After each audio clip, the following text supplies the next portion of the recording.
Il y a très longtemps, et dans un pays très lointain, un homme et sa femme vivaient dans une petite maison qui se trouvait tout près d'un vieux mur très très haut. Ce mur cachait un grand jardin, plein de vieux arbres, de fleurs magnifiques et de toutes sortes de plantes au pouvoir magique, car ce jardin appartenait à une terrible sorcière. Personne n'avait jamais osé y pénétrer, de peur qu'on ne lui jette un mauvais sort. L'homme et sa femme désiraient un enfant de tout leur cœur et l'espéraient depuis des années. Enfin, la femme attendit un bébé. Quelque temps après, elle tomba malade et perdit tout appétit. Son mari avait beau lui préparer les meilleurs plats, elle n'y touchait pas. « Dis-moi ce que je peux faire pour toi, » suppliait l'homme. « Il y a sûrement un remède à ta maladie. »« Apporte-moi un brin de réponse, cette salade qui pousse dans le jardin de la sorcière, » murmura-t-elle, « et je suis sûre que je retrouverai la santé. » Le mari avait grand peur de la sorcière, mais il était prêt à tout pour sauver sa femme. « La vieille sorcière ne me fera pas de mal, » se dit-il pour se rassurer. Il attendit la nuit pour escalader le mur. Le cœur battant, il s'assura que personne ne le voyait, s'approcha d'un plan de réponse, en arracha une touffe et rentra chez lui en courant. Dès que sa femme en eut mangé, elle se sentit beaucoup mieux. Mais le lendemain, elle retomba malade.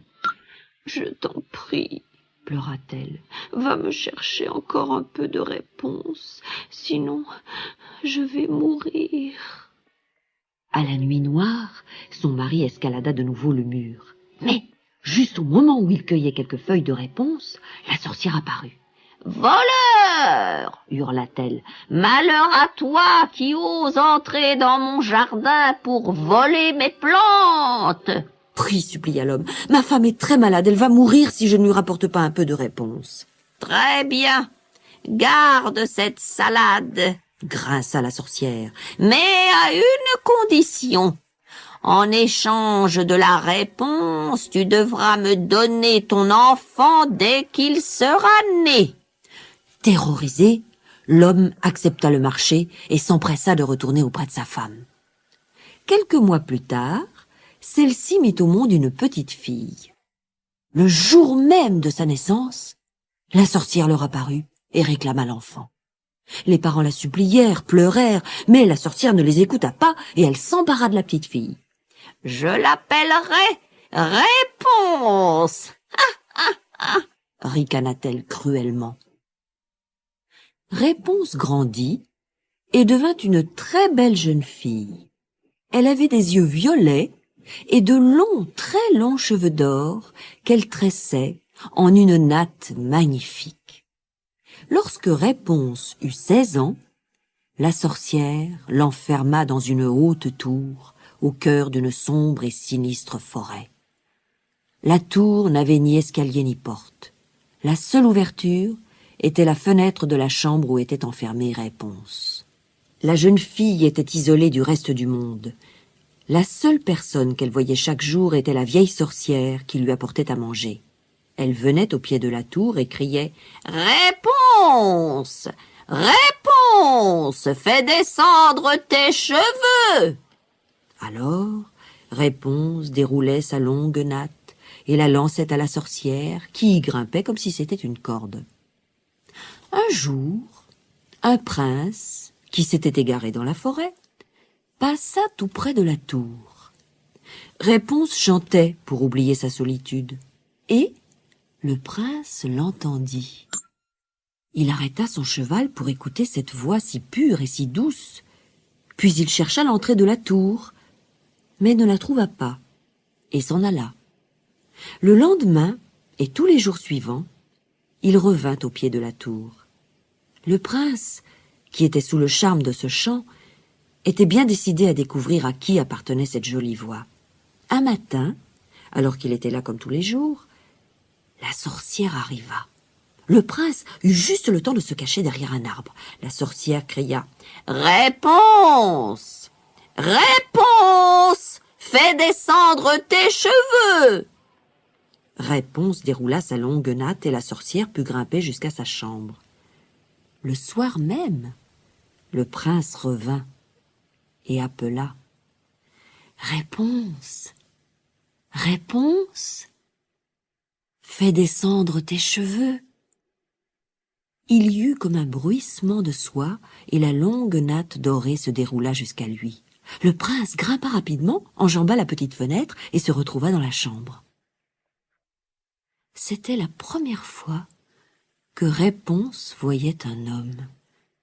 Aussi elle eut très peur, s'écarta de lui et dit, haletante, « Qui êtes-vous » ?« N'aie pas peur, » dit gentiment le prince qui s'était mis à l'aimer dès qu'il l'avait vu.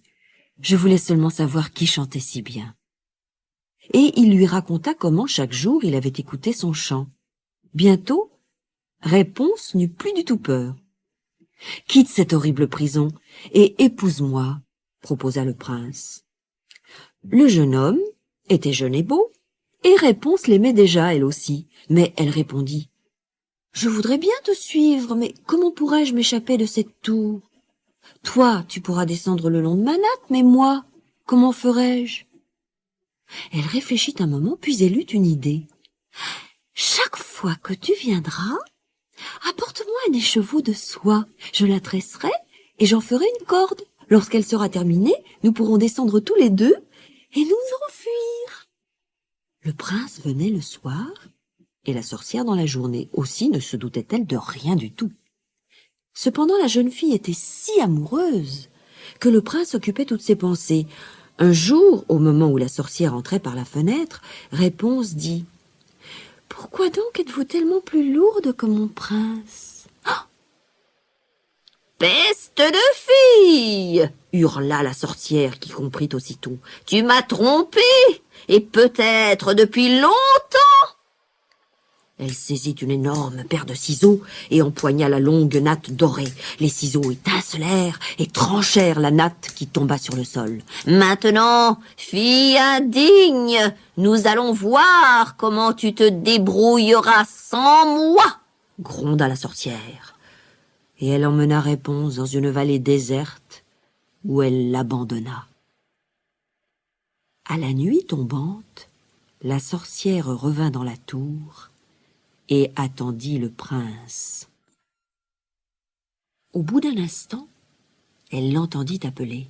« Réponse, Réponse, fais descendre tes cheveux. » Aussitôt, elle attacha la longue natte de Réponse à une lourde chaise près de la fâtresse dorée au prince. Il grimpa rapidement, mais, quand il arriva en haut, c'est la sorcière qui l'accueillit en ricanant méchamment. « Elle est partie! Il n'y a plus de jeune fille ici !» lui dit-elle. « Ton petit oiseau chanteur s'est envolé et tu ne le reverras jamais !» Et elle fit basculer le prince du haut de la tour. Il tomba dans les ronces dont les épines lui piquèrent les yeux et le rendirent aveugle. S'appuyant sur un bâton, il s'éloigna péniblement de la forêt.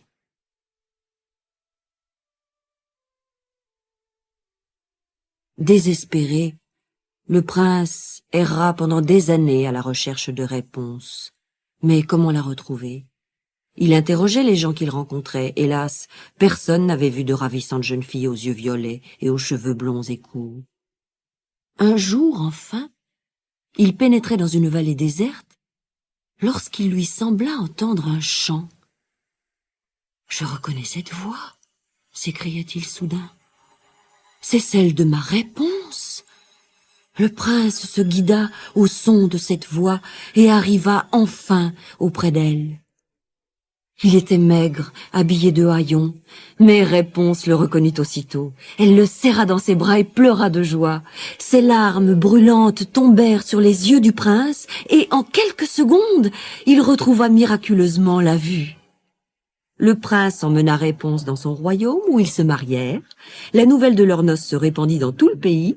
Lorsque le père et la mère de Réponse entendirent parler de la ravissante princesse, ils surent que leur fille avait trouvé le bonheur et coururent la rejoindre. Ainsi, tous vécurent enfin très heureux.